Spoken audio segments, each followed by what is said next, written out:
Сайн байна уу? Таны сонсох гэж байгаа энэ үгс бол таны амьдралдаа сонсох хамгийн чухал үгс билээ.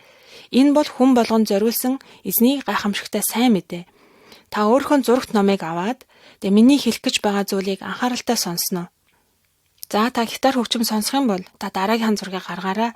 Хэрвээ ямар нэгэн зүйлийн талаар тунгай бодохыг хүсэх юм бол та кассет хамтаргаа бодох боломжтой. За 1-р зурагнаас эхэлцгээе. Цаг хугацааны эхэнд зөвхөн бурхан оршиж байлаа. Тэрээр газар дэлхий тэнгэрийг бүгдийг бүтээжээ. Дэлхийн ертөнц ямар ч хэлбэр дүрсгүй байсан бөгөөд бурхан дэлхийн ертөнцийг бүтээж гэрэл бий бол хэмээн тушаажээ.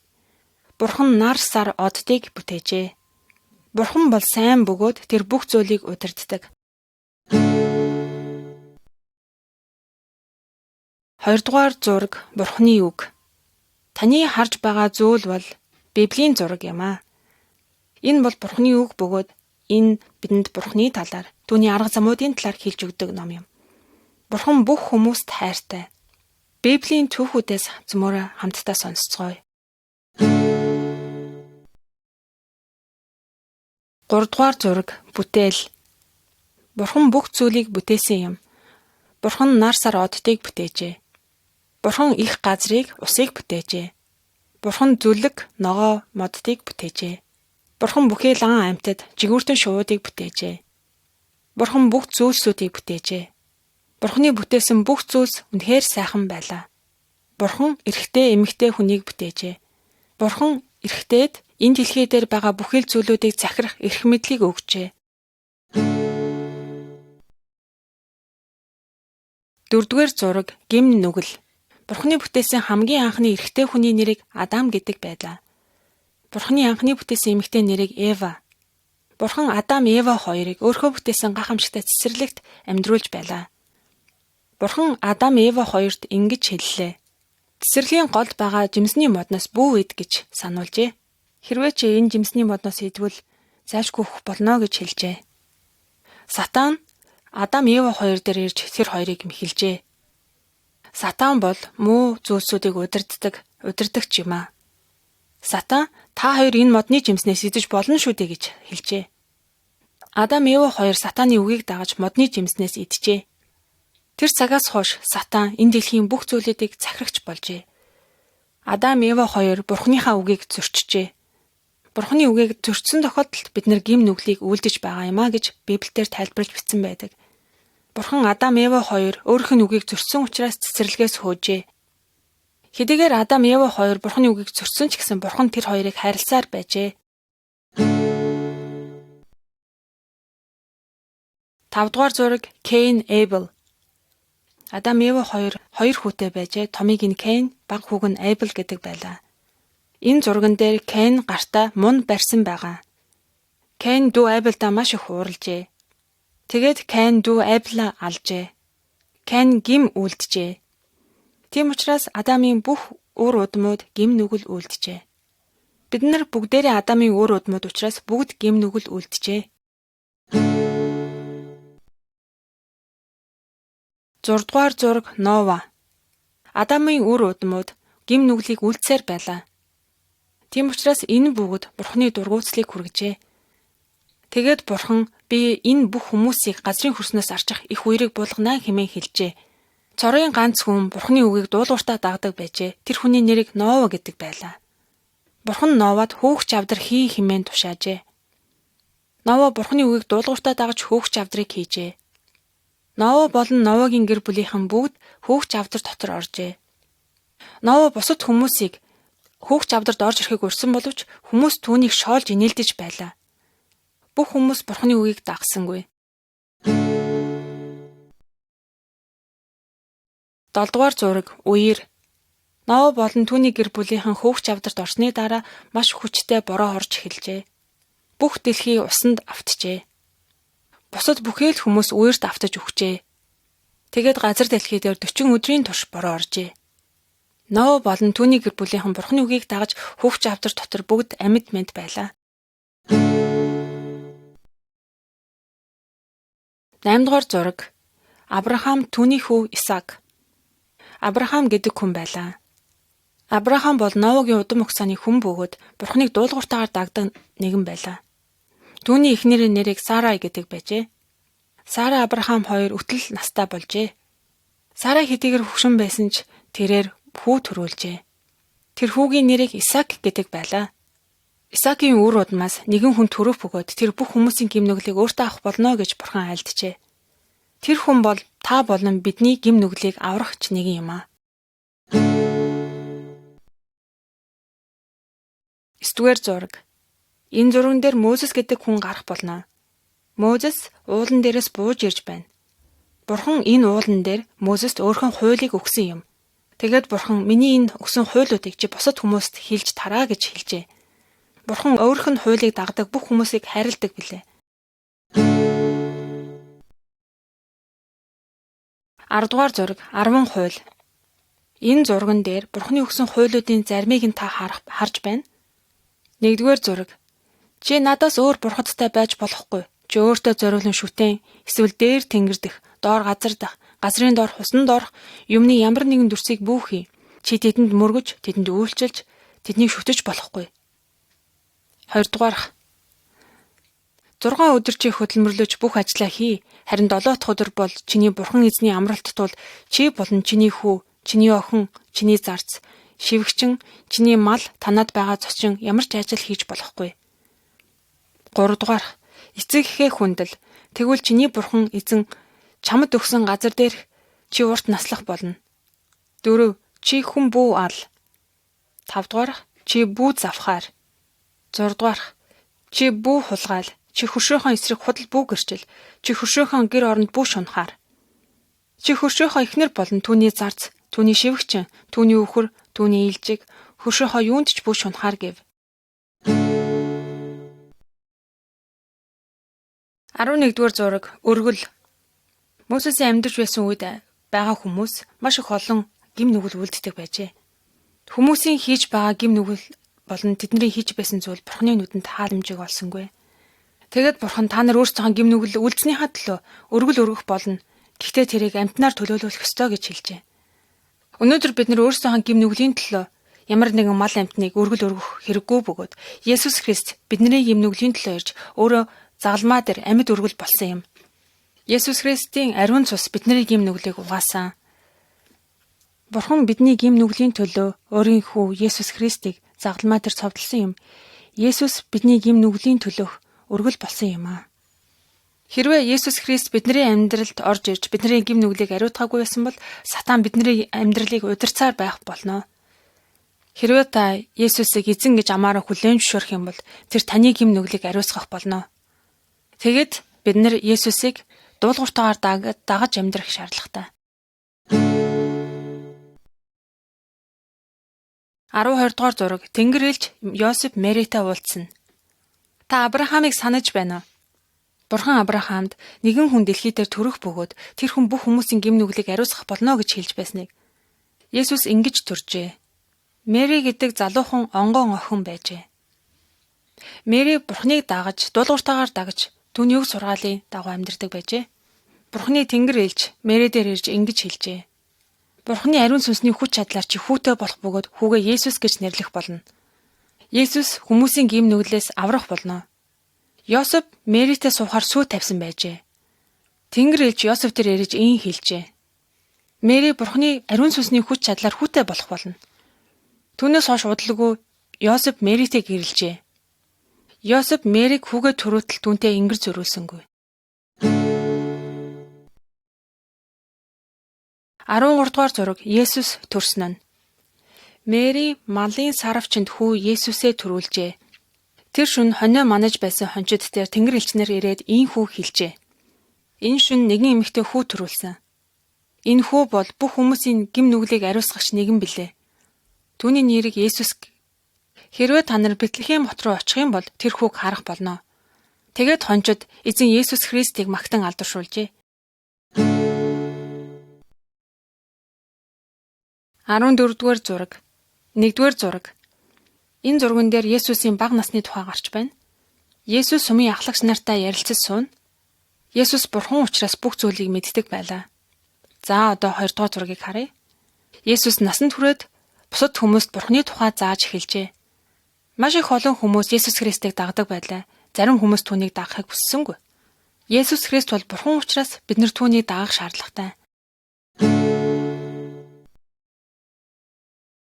15 дугаар зураг. Есүс Христ гайхамшигтай хүч чадалтай билээ. Есүсийн хүч чадал сатаныг давж чадсан юм. Есүсийн хүч чадал бол бузар сүнс болон хурам шүтэнүүдээс хүчтэй билээ. 1-р зурган дээр Есүс Христ нууран дээр алхаж яваа байдал харагдаж байна. 2-р зураг Есүс Христ нас барсан охиныг амьдруулж байгаа зураг. 3-р зураг дээр Есүс Христ сохор хүнийг хараа оруулж байгаа байдал. 16-р зураг Есүс Пилатын өмнө очив. Есүс Христ ямар ч гэм нүгэл үйлдэлгүйгээр 33 нас хүржээ. Тэр бидэнд Бурхан дээр яаж очих замуудыг зааж өгсөн юм. Есүс Христ Бурхан дээр очих замыг бидэнд зааж өгсөн юм. Маш их олон хүмүүс Есүс Христийн хэлсэн зүйлүүдийн эсрэг босжээ. Олон хүмүүс Есүс Христийн эсрэг босож түүнийг алгаар зэхэж байлаа. Ахлагч дахилж олон улсууд Есүсийг захирагч Пилатад тушаажээ. Цэргүүд Есүс Христийг зодож занцсан боловч Есүс тэднийг эсэргүүцсэнгүй. Есүс Христ бидний гэм нүглийн төлөө төлөөсийг төлсөн юм. 17 дугаар зураг Есүс цовдлогдсон. Есүс Христийг загалмай дээр цовдлж хадаасаар хаджээ. Есүс Христ загалмай дээр цовдлогдож нас баржээ. Есүс Христ бидний гэм нүглийн төлөө загалмай дээр цовдлогдсон билээ. Бид нар гэм нүгэлтэй хүн гэдгээ эхлээд хүлээн зөвшөөрөх шаардлагатай. Тэгээд Есүс Христээс бидний гэм нүглийг өөртөө аваач хэмээн бид нар гуйх шаардлагатай. Хэрв та Есүсийг эзэн гэж амаараа хүлээн зөвшөөрч Бурхан түүнийг үхсдээс амьлуулсан гэдэгт зүрхэндээ итгэвэл аврагдах болно. Таны хувьд та Есүс Христийг дагахыг хүсэж байна уу? 18 дугаар зураг Есүс Христ дахин амьлсан нь. Есүс Христ загалмай дээр цовдлогдож нас барлаа. Есүсийг дагаж байсан хүмүүс түүний зогцыг авч булчинд тавьжээ. Тэгэд тэд нар булчны амыг том чулуугаар тагалжээ. Есүс Христийн зогцос булчинд 3 хоног байжээ. Есүс Христ 3 хоногийн туршид өгсөн юм. Булчнаас хадыг өнхрүүлэн зайлшуулсныг тэд хараад дотогш орсон боловч эзэн Есүсийн зогц олдсонгүй. Гэрэлцэн хувцастай 2 тэнгэрэлч гарч иржээ. Тэнгэрэлч нар Есүс Христ энд байхгүй харин тэр амьлсан гэж хэлжээ. Сатан Адам Ева хоёрыг мэхэлсний дараа энэ ертөнцийн захирагч болсон юм. Есүс Христ дахин амьлж сатаныг хүчийг ялсан юм. Сатан бид нарыг айлгах хүч чадал байхгүй болсон юм. 19-р зураг. Есүсийг дахин амьлсны дараа олон хүмүүс түүнтэй уулзсан юм. Томас бол Есүсийн дагалдагчтай нэг байлаа. Томас Есүс Христийг дахин амьлсан гэдэгт итгэсэнгүй. Тэр би түүний гар дээрх хадаасны мөрийг харсан цагт л итгэнэ гэж хэлжээ. Дараа нь Есүс Христ Томас дээр иржээ. Есүс Христ өөрхөн гарн дээрх хадаасны ормыг үзүүлжээ. Тэр мөчөд л Томас Есүс Христ дахин амьлсан юм а гэдэгт итгэжээ.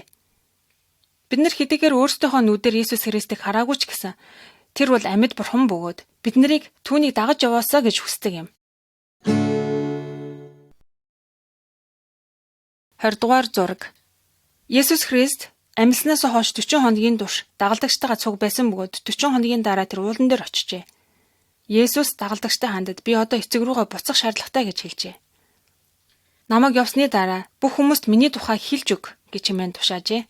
Би хүн бүрийн гэм нүглийн төлөө загалмай дээр цовдлогдсон юм. Намайг дагсан хүн бүрийн гэм нүгэл уучлагдах болно.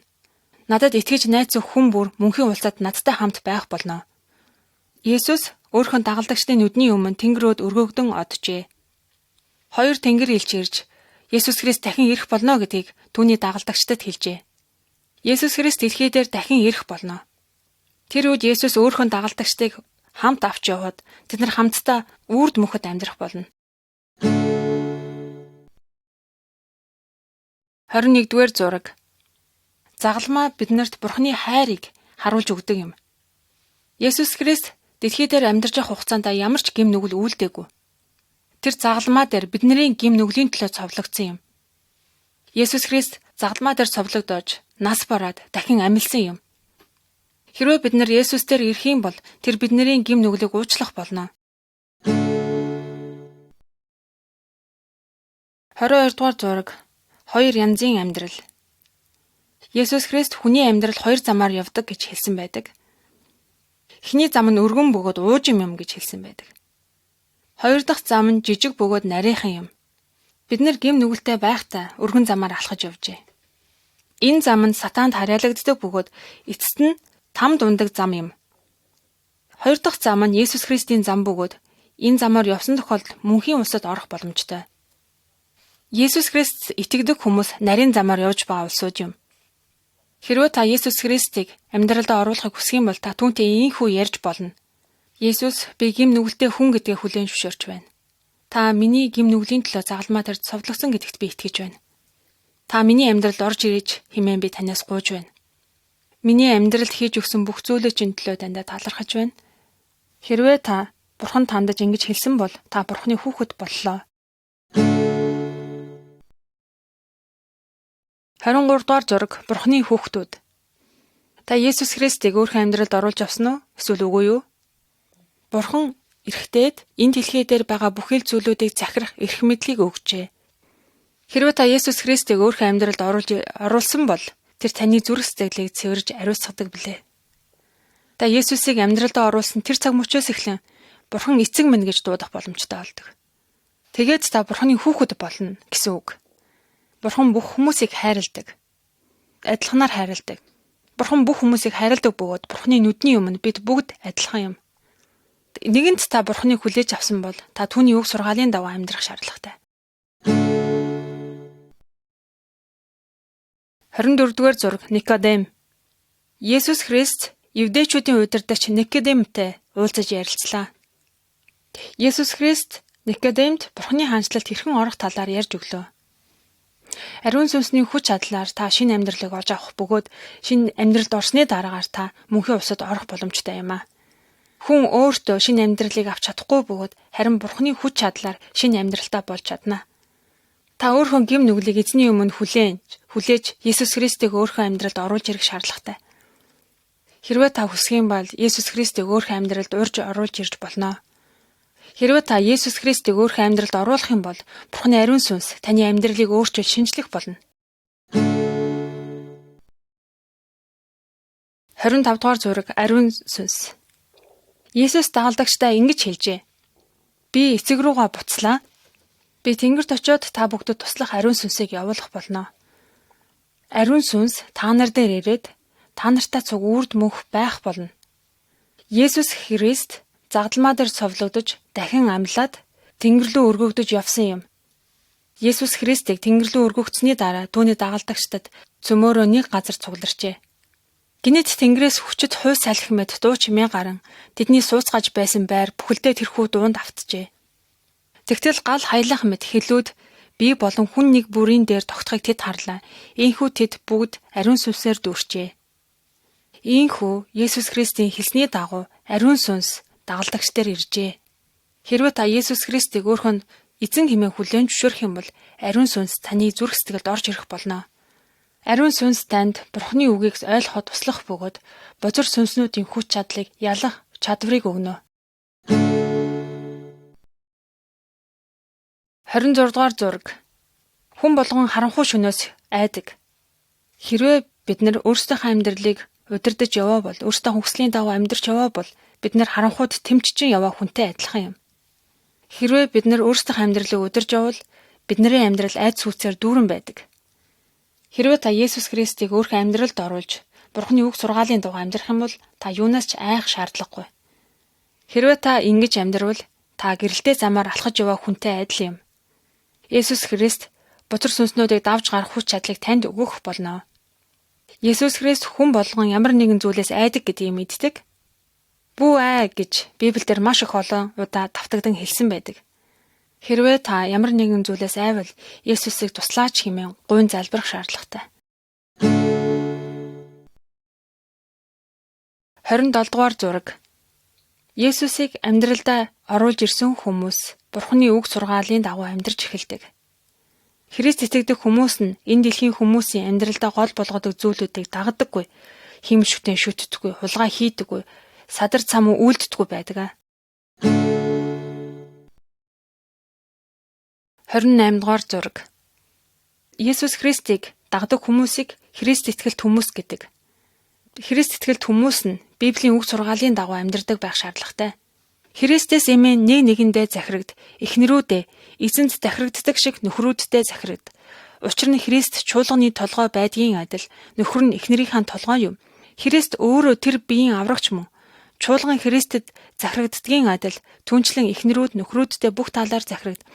Нөхрүүдээ Христ чуулганыг хайрлаад түүний төлөө өөрийгөө өгсөний адил эхнэрүүдээ хайрл. Тэр чуулганыг үгээр дамжуулан усан дугааж цэвэрлэн ариусгаад түүнийг ямар ч толбгүй, ямар ч үршлээсгүй бөгөөд тиймэрхүү ямар ч зүйлгүй харин ариун гим зэмгүй байлган өөрхөн өмнө алдар чуулган болгох гэсэн ажээ. Тиймээс нөхрүүд ч эхнэрүүдээ өөрийн бие адил хайрлах ёстой. Эхнэрээ хайрладаг хүн өөрийгөө хайрладаг. Христ итгэгч эцэг эхүүд үр хүүхдүүдэд зөв зөвтэй хүмүүжүүлж хайрлах шаардлагатай. Эцэг эх нь үр хүүхдүүддээ Есүс Христийн дэг журмын талаар зааж сургах шаардлагатай.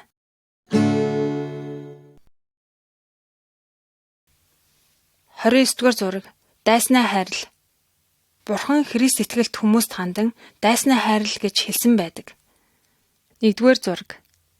Энэ хоёр хүн бие биенийхээ эсрэг дайсагналцаж байсан бол одоо найзууд болжээ. Баруун талын зургийг харъя. Энэ зурган дээр байгаа хоёр хүн өөр аймгийн улсууд. Энэ хоёр омог аймгийн улсууд бие биенийхээ эсрэг дайсагналцдаг улсууд байжээ. Хэдийгээр энэ хоёр омог аймаг дайсагналцдаг ч гэсэн нэг аймгийн хүн нөгөө аймгийнхаа шархацсан хүнд тусалж байгааг та харж байна. Үүнтэй адил Христ итгэлт хүмүүс бусад хүмүүст туслах шаардлагатай. 30-р зураг. Хоёр бурханд зэрэг үйлчилж болохгүй. Энэ хоёр хүн юу хийж байна вэ? Эдгээр хоёр хүн хиймэл шүтээнүүдийг шатааж байна. Итгэгч хүмүүс нь хурамч шүтээнүүдийг шүтэж болохгүй бөгөөд зөвхөн зорын ганц амьд бурхнаа шүтэх шаардлагатай. Бид нар Есүс Христээр дамжин бурхан дээр очдог. Есүс Христ сатаныг ялсан юм. Есүс Христ сатан болон бузар сүнснүүдээс илүү хүчтэй билээ. 31-р зураг. Бузар сүнстэй хүн. Есүс бузар сүнстэй хүнтэй уулзав. Тэр хүний орон байр нь бушнуудын дунд байв. Хинч түүнийг хүлж чадсангүй. Бүр гинжээрч хүлж чадсангүй. Учир нь тэр олон удаа гавтаа гинжтэй байсан ч гинжээ дастаж гаваа хідэн хэсэг болгон эвчдэг байв. Түүнийг номхотход хэний ч хүч хүрсэнгүй.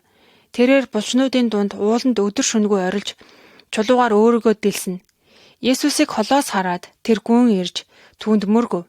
Тэгээд чанга дуугаар хашгиран хамгийн дээд Бурхны хүү Есүсээ танд би ямар хамаатай билээ?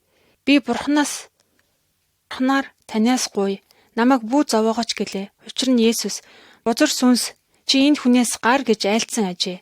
Есүс түүнээс чамайг хэн гэдэг билээ гэж асууснаас тэр бид олуулаа учир намайг Легион гэдэг гэв.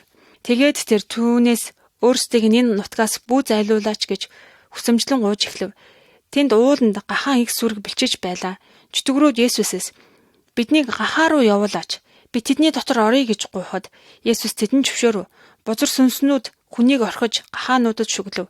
2000 орчим гахаан сүрэг их сэргээс нуур руу ухасхын нуурт живж эхэлцгээжээ. Та бузар сүнсийг харсан уу?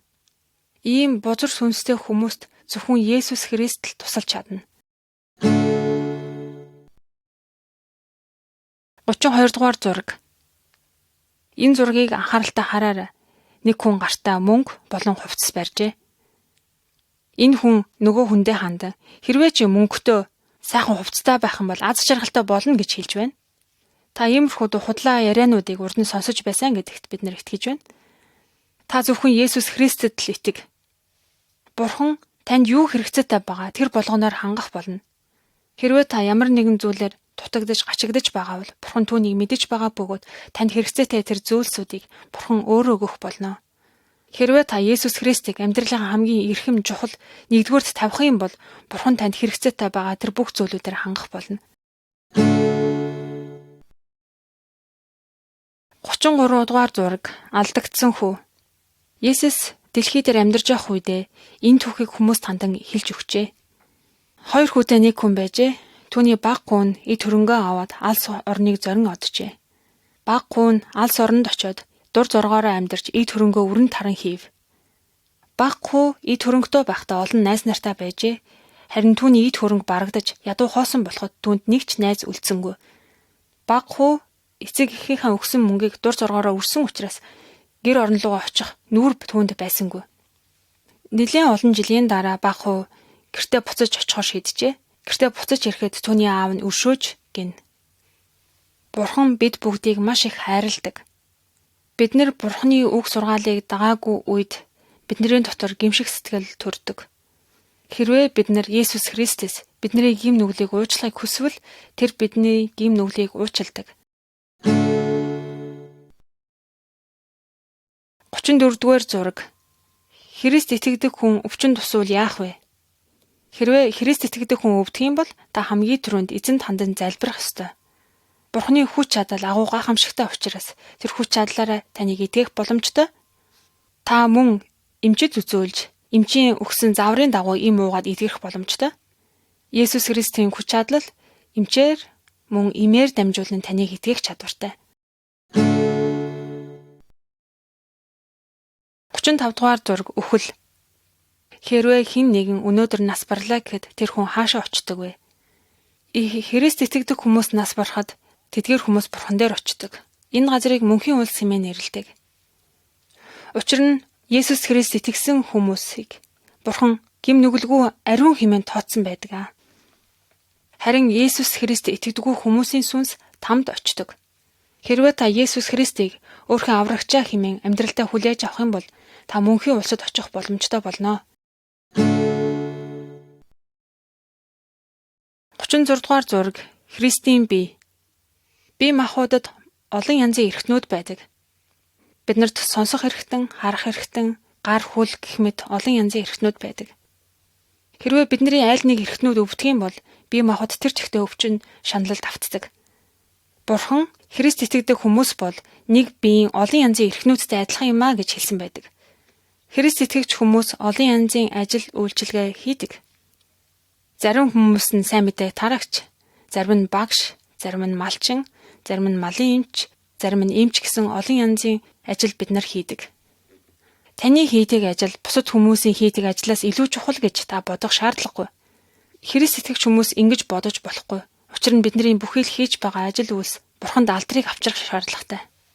Христ итгэгч хүмүүс Христ итгэлд ахан дүүс нартаа туслах шаардлагатай. 37 дугаар зураг. Христ итгэлд хүмүүс хамтдаа цугларах. Бурхан Мөсесөөр дамжуулан хүмүүст нэгэн хуулийг өгчээ. Энэ хуулинд та нар 6 өдөр ажил, харин 1 өдөр хамтдаа цуглан Бурхан эзний алдаршуул хэмээн хэлсэн байдаг. Ингэж суулгахдаа Христ итгэлд хүмүүс магтан дуулж, Бурханы үгнээс суралцаж, бие биенийгаа урамшуулдаг. Итгэгч хүмүүс хамтдаа залбирч, эзэнд магтаалыг өргөж, бие биенийхээ төлөө залбирдаг.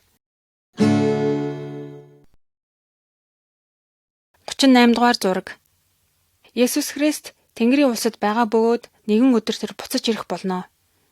Есүс Христ дахин ирэхдээ өөрт нь итгэдэг хүмүүсийг Тэнгэр рүү авч явах болно. Эзэн Есүс Христийг амьдралдаа хүлээж аваагүй улсууд энэ дэлхий дээр үлдэх болно. Есүс Христийг хүлээж аваагүй улсууд тамд орох болно. Та Есүс Христийг дахин ирэхэд Түүнтэй уулзах чадах уу?